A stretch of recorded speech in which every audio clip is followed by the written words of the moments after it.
Assalamualaikum warahmatullahi wabarakatuh. Halo pemirsa, kembali bersama saya, Urip Daryanto.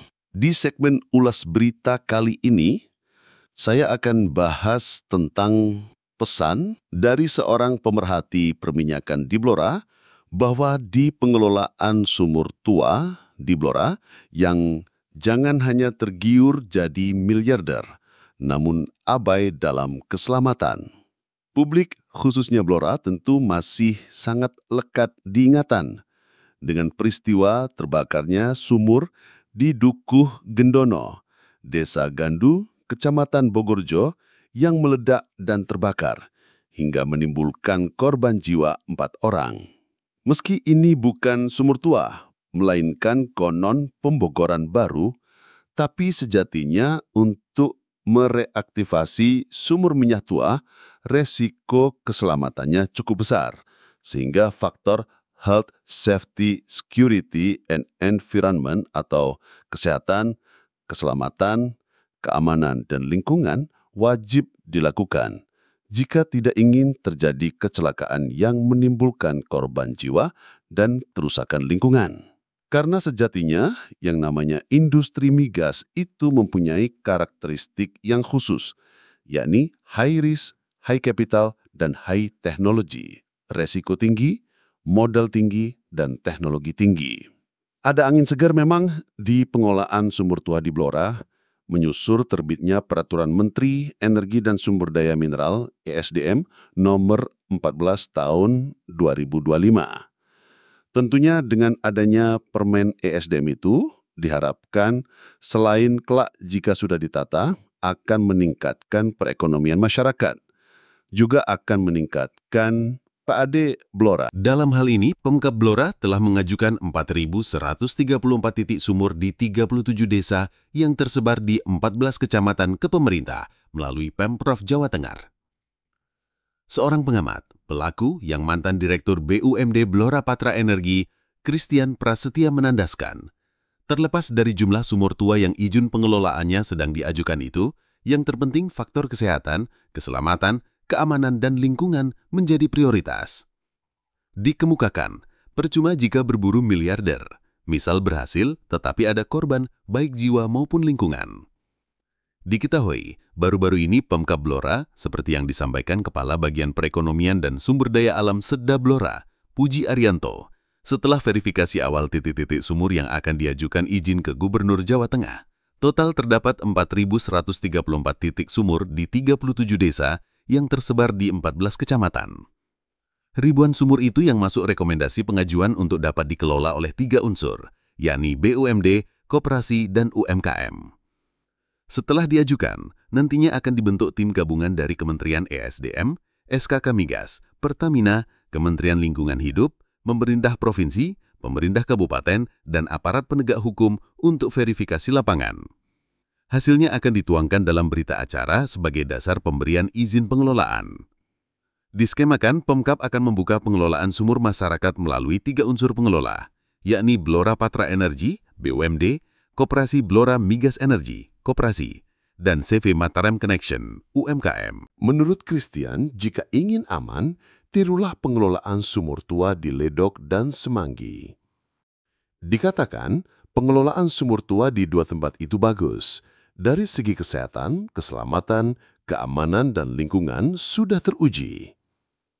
Dijelaskan, baik di Ledok dan Semanggi, antar sumur yang satu dan lainnya jalannya sudah terintegrasi, sehingga jika suatu saat ada kejadian, truk pemadam bisa masuk sampai ke sumur, sehingga akan mempermudah penanganan. Bayangkan saja, demikian Christian, misal ada sumur tua atau mungkin sumur baru yang potensial, tetapi untuk menuju ke titik itu, sarprasnya tidak terbangun. Sehingga truk besar, semacam truk pemadam kebakaran tidak bisa menjangkau ke titik sumur dimaksud jika suatu saat ada kejadian, bagaimana penanganannya? Itu yang saya katakan, percuma menghasilkan miliaran rupiah tetapi ada korban yang mati, tandasnya. Pada bagian lain, dia menilai sumur-sumur minyak tua peninggalan Belanda di Blora masih bagus dan produktif. Namun, Untuk meningkatkan kemampuan produksi membutuhkan perawatan well service dengan biaya mahal. Satu titik sumur bisa menghabiskan biaya 700 juta sampai 900 juta rupiah. Pengeluaran anggaran tersebut tergantung kondisi sumur, misalnya kedalamannya berapa dan kondisi casing bagaimana. Beberapa tahun lalu, produksi minyak mentah dari sumur minyak tua peninggalan Belanda di wilayah Kabupaten Blora dinilai bagus dan masih prospektif. Dari 131 titik produksi, rata-rata masih 750.000 liter per bulan. Sumur-sumur itu dikelola Badan Usaha Milik Daerah BUMD PT Blora Patra Energi BPE dengan melibatkan kelompok penambang lokal. Sebagian lagi, sumur tua itu dikelola koperasi unit desa. Diungkapkan, di lapangan Semanggi ada 2 sumur yang dilakukan perawatan sumur, well service, yakni di sumur SMG 72 dan SMG 66. Adapun di lapangan Ledok, masih belum ada well service. Untuk melakukan well service, dibutuhkan biaya besar. PT BPE pernah mengelola 131 titik sumur minyak tua di 2 lokasi, wilayah Ledok, Kecamatan Sambong, dan di lapangan Semanggi di Kecamatan Jepon. Di Ledok, 125 sumur dan 6 sumur lainnya di Semanggi. Setiap bulan, sumur-sumur tersebut mampu menghasilkan minyak mentah 785.375 liter. Dari sumur di lapangan Ledok, 757.400 liter, dan lapangan Semanggi, 27.975 liter. Dari berbagai artikel, salah satunya yang telah tayang di bisnis.com dengan judul "Pengelolaan sumur minyak tua perlu regulasi jelas", disebutkan, pengelolaan sumur minyak tua dinilai memerlukan aturan jelas untuk menghindari upaya pengeboran ilegal atau illegal drilling di tengah impian rupiah yang bergelimang. Ya, kenyataannya, masyarakat di sejumlah wilayah eks-pengeboran, termasuk di Blora, mencoba peruntungan dengan melakukan penambangan di sumur-sumur migas yang dinilai tidak lagi ekonomis bagi kalangan korporasi. Namun sangat disayangkan, praktek pengeboran di sumur-sumur minyak tua itu tidak diikuti dengan kepatuhan dan tata kelola yang baik. Hal itu dapat memberikan dampak buruk pada keamanan dan perlindungan, baik untuk kerja maupun lingkungan. Jika situasi tersebut terus berjalan, dikhawatirkan akan menciptakan masalah sosial dan lingkungan di wilayah eks-pengeboran minyak tersebut. Diketahui, pertambangan minyak sumur tua di Desa Ledok, Kecamatan Sambong, Kabupaten Blora, masih beroperasi sampai sekarang. Pertambangan ini masih menggunakan cara sederhana. Ada yang menggunakan mesin diesel, ada pula yang pakai mesin bekas truk. Tambang minyak Desa Ledok ini peninggalan Belanda. Lokasinya berjarak sekitar 35 km dari kota Blora, lewat jalan bebatuan di tengah hutan. Tidak jarang pemandangan seseorang sedang menimba minyak dari perut bumi dengan mesin diesel yang dirakit dengan alat sederhana. Orang itu memegang 2 tuas. Tuas kiri untuk mengatur kecepatan diesel. Tuas kanan untuk mengangkat dan menurunkan timba di sumur. Timba yang digunakan dari bahan pipa besi sekitar 6 meter yang diikat dengan tali kawat ulir atau sling baja. Tali tersebut dikaitkan pada mesin dengan timba. 3 pipa penyangga disusun 5 segitiga, diperkuat dengan kayu dan besi. 2 buah katrol dipasang di pucuk penyangga, 1 lainnya dipasang di bawah di antara mesin tambang dan sumur. Minyak yang baru dikeluarkan dari sumur masih bercampur air dan lumpur. Ini yang oleh awam disebut sebagai latung. Latung itu disalurkan ke penampungan untuk dipisahkan dari air dan lumpur. Setelah bersih, minyak mentah siap diangkut truk tangki ke Pertamina. Penghasilan penambang itu tidak ada patokannya, menyesuaikan jumlah minyak yang dihasilkan dan harga minyak mentahnya. Menimba minyak di satu sumur biasanya dilakukan 2-3 orang. Sumur yang mengandung banyak minyaknya biasanya digarap menggunakan mesin bekas truk, lengkap dengan gas, rem, kopling, dan persnelingnya. Pertambangan minyak sumur tua di Desa Ledok 235 titik dikelola oleh PT Blora Patra Energi atau PT BPE. Kemudian 20-an titik sumur dikelola Pertamina. Sisanya belum diproduksi karena belum mendapat izin. Hasil penjualan minyak tidak sepenuhnya untuk penambang, tapi juga untuk Perkumpulan Penambang Minyak Sumur Timbaledok atau PPM-STL selaku organisasi para penambang, sebagian lagi untuk PT Blora Patra Energi. Disebutkan minyak sumur tua peninggalan Belanda ini sudah ada sejak tahun 1823. Saking lamanya ditinggalkan Belanda, kondisi sumur itu tertimbun tanah, rusak, ada juga pipa yang tercabut. Di tahun 1998 mulai digarap oleh warga. Mulai dicari titik sumurnya, ada yang terlihat, ada juga yang tertimbun tanah. Akhirnya digali 3 meter sampai 25 meter.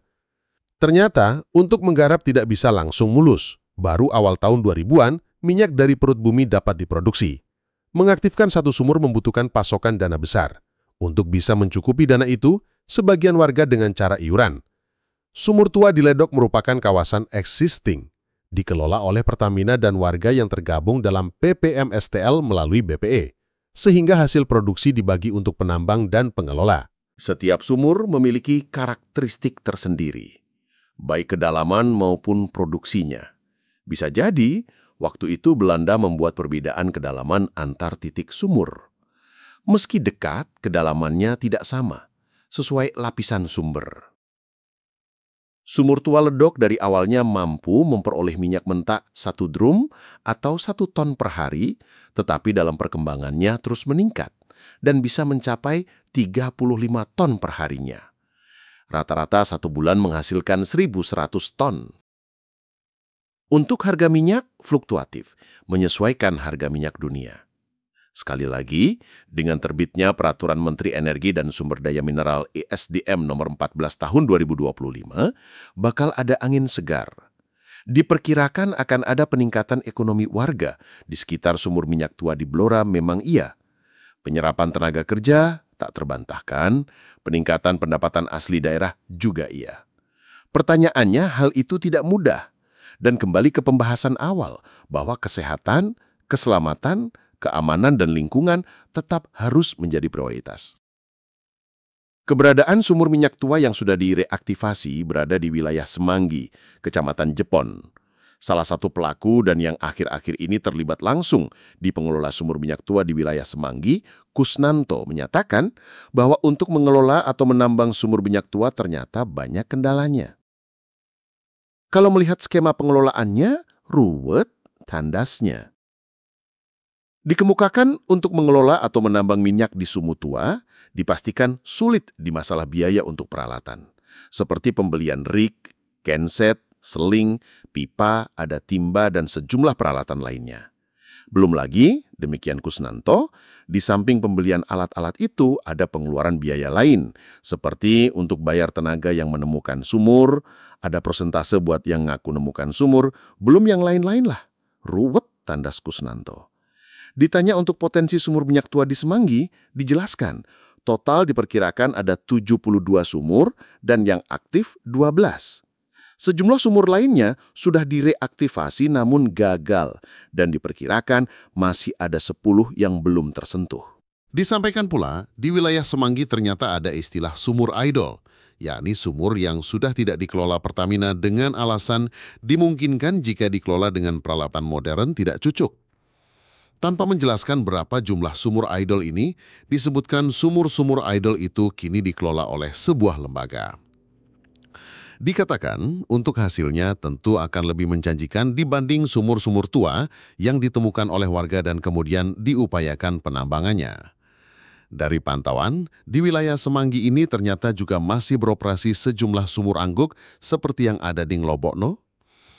Seperti diberitakan sebelumnya, keberadaan sumur angguk di Nglobo yang dikelola Pertamina itu membuat ada sebutan sumur angguk di Nglobo bak Teksasnya Indonesia. Ada pihak yang menyebut bahwa pertambangan sumur minyak tua yang berlokasi di Desa Semanggi, Kecamatan Jepon, Kabupaten Blora, Jawa Tengah, disinyalir belum optimal. Kenapa pengelolaannya belum optimal? Dikarenakan sumur-sumur minyak tua itu membutuhkan investor yang serius. Benar adanya bahwa untuk mengelola sumur tua dibutuhkan dana yang tidak sedikit. Bahkan ada cerita, seseorang yang berupaya mengelola sumur minyak tua di wilayah Semanggi sempat menjual mobil dan sawah ketika melakukan perawatan sumur sekitar tahun 2010. Namun akhirnya, sumur itu ditinggalkan. Cukup gelak memang untuk menelusuri kenapa investor belum banyak yang melirik sumur minyak tua di Semanggi. Ada sinyalemen diduga muncul ulah oknum yang datang meminta ganti rugi hingga sebesar 1 miliar rupiah kepada investor yang berminat mengelola sumur tua. Alasannya, sumur tua itu yang menemukan dirinya. Kondisi ini yang disebutkan membuat investor sulit masuk ke lapangan Semanggi. Padahal bisa jadi untuk mengelola satu sumur tua dibutuhkan dana hanya kisaran ratusan juta. Meski ada beberapa sumur tua di Semanggi yang belum optimal dikelola, di tahun 2020 disebutkan lapangan Semanggi pada Januari sampai Agustus 2020 produksi minyak mencapai 211.167,30 liter atau 1.328,10 barel. Produksi minyak per hari sebanyak 868 liter atau 5 barel per hari. Kembali di persoalan tidak mudah untuk mengelola sumur minyak tua peninggalan Belanda yang ada di Blora itu. Agak masuk di logika bahwa untuk mengelola sumur minyak tua cukup ruwet.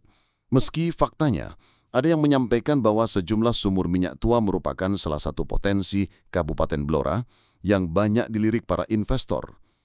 Tiap tahunnya, para pemilik modal silih berganti datang ke daerah ini untuk dapat berinvestasi untuk mengelola sumur peninggalan zaman kolonial Belanda tersebut. Banyaknya sumur minyak tua yang tersebar di sejumlah wilayah di Kabupaten Blora hingga saat ini masih menyimpan misteri. Selain jumlahnya yang belum diketahui secara pasti, tidak semua titik sumur yang dikelola mampu berproduksi menghasilkan minyak seperti yang diharapkan. Sementara investasi yang dikeluarkan untuk bisa mengelola satu sumur mencapai ratusan juta rupiah. Seperti yang pernah dikemukakan seorang mantan direktur PT Blora Patra Energi, Christian Prasetya, modal awal dibutuhkan untuk mengelola satu titik sumur tua berkisar 250 juta sampai 300 juta rupiah. Investasi sebesar itu hanya mampu mencukupi untuk mengoperasikan kembali maintenance sumur yang telah lama ditinggalkan. Ditandaskan, mengelola sumur minyak tua unsur spekulasinya cukup tinggi. Pasalnya, sumur yang telah di-maintenance belum tentu masih bisa menghasilkan minyak. Menurutnya, keberadaan sumur minyak tua di Kabupaten Blora berada di beberapa blok. Di antaranya blok Temnetes, Kluwih, Petak, Kedinding, Banyubang, Semanggi, dan Ledok. Dari jumlah tersebut, hanya sumur minyak tua di blok Kedinding, Banyubang, dan Ledok saja yang telah menghasilkan produksi minyak mentah. Unsur spekulasi yang tinggi tersebut dimaksudkan kalau sumur yang dikelola tidak bisa menghasilkan, sudah pasti investasi ratusan juta sudah dikeluarkan sia-sia. Benar adanya jika lokasi sumur minyak tua kebanyakan berada di dalam hutan milik perhutani. Untuk bisa menemukannya, kelompok penambang biasanya melakukan penyisiran ke sejumlah tempat di dalam hutan yang disinyalir ada titik sumur. Saat ditemukan, kebanyakan mulut sumur tertutup cor dan tertimbun tanah dengan kedalaman sekitar 3 hingga 5 meter. Ada beberapa tahap yang harus dilalui sebelum sumur yang ditemukan dioperasikan kembali. Sebelumnya, harus membongkar cor pada mulut sumur dan pengurasan. Pengurasan biasanya berminggu-minggu bahkan bulanan. Hal itu dilakukan. Pengurasan tersebut dilakukan untuk membersihkan air dan lumpur yang terdapat di lapisan atas sumur. Hal lain yang banyak ditemui pada sumur minyak tua adalah flowing, yaitu munculnya semburan air bercampur lumpur dan minyak mentah. Fenomena ini umumnya terjadi pada sumur yang masih memiliki kandungan minyak. Kondisi tersebut bisa menjadi berkah tersendiri bagi kelompok penambang yang mengelola sumur tua. Seperti halnya yang terjadi pada sumur minyak tua 23 Trembul yang ada di Dukuh Karangmojo, Desa Talokoh Mojo, Ngawen. Beberapa waktu lalu, sumur peninggalan Belanda tahun 1941 itu mengalami flowing. Fenomena ini terjadi selama 3 hari dengan jumlah minyak yang dikeluarkan sehari mencapai 15.000 liter. Semburan atau flowing terjadi karena adanya dorongan atau blow up dari bawah ketika pipa utama sumur dalam kondisi terbuka. Menurutnya setelah kejadian luar biasa tersebut harus dilakukan pembersihan, Hal itu dilakukan agar minyak yang dihasilkan saat sumur dioperasionalkan tidak bercampur dengan lumpur. Demikian pemirsa, ulas berita yang kami rangkai dari berbagai sumber. Semoga keberadaan sumur-sumur minyak tua di Blora secepatnya bisa meningkatkan kesejahteraan warga masyarakat Blora. Terima kasih atas perhatiannya, dan nantikan ulas berita selanjutnya, tetap di Blora TV tentunya. Wassalamualaikum warahmatullahi wabarakatuh.